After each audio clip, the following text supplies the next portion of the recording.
Hello, કેમ છો મારા યુટ્યુબ ફેમિલી? અમે મડાણાથી આવી ગયા છે, નીકળી ગયા છે મારા મમ્મીના ઘરે આવવા માટે. મારી મમ્મી અમને આજ જેઠ મહિનો છે તો અમને કેરીઓ ખાવા બોલાવ્યા. તમારા અંદર આ રિવાજ છે તો અમે ફટાફટથી કેરીઓ ખાવા ગયા. પણ પાલનપુર આવ્યા હતા તો અમને ભૂખ લાગી હતી તો ફટાફટથી અમે ફ્રૂટ લઈ લીધા છે અને સમોસાને ભાઈના ઘરે આવીને ભાઈને ભાભીને લઈ લીધા છે અને પીને ફટાફટથી પછી અમે આવી ગયા બાગળ. તો અમારે આજે ઘણા બધા મહેમાન આવ્યા હતા તો ફટાફટથી મમ્મી લોકોએ જમવાનું બનાવી દીધું ને ફટાફટથી અમે જમવા બેસી ગયા.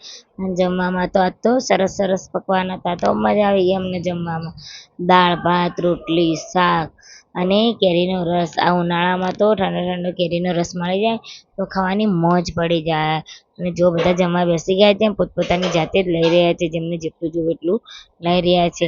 અને સરસ મજાના પકવાન બનાવે છે, તમે જોઈ શકો છો. સરસ મજાનું છે, આ દાળ છે અને આ કેરીનો રસ છે. તમારે પણ પીવો હોય તો આવી જજો. અને ફટાફટથી હું પણ જમવા બેસી ગઈ છું. તમારે પણ જમવું હોય તો આવી જજો. અને દાળ ભાત ખાતા છે અને પછી ફટાફટથી મમ્મી લોકો પણ જમવા બેસી ગયા છે. બધા જમી અને પછી નિરાંતથી વાતો કરવા લાગશે અને અમે આરામ કરો છો. આરામ કરતાં કરતાં અમે શું કરવા લાગ્યા છીએ? ફટાફટથી વાતો કરતા હતા. અને ફટાફટથી પછી અમે ઊભા થઈને સાંજે હું બનાવી લીધી છે રોટલી અને બેનને બનાવી લીધી છે પકોડી બનાવી દઈને બધા ખાવા બેસી ગયા છીએ. ફટાફટથી તમારે પણ પકોડી ખાવી હોય તો આવી જાજો. અને જો બધા પકોડી આવા જ મોર્નિંગ બ્લોગ જો માટે like share subscribe. Thank you.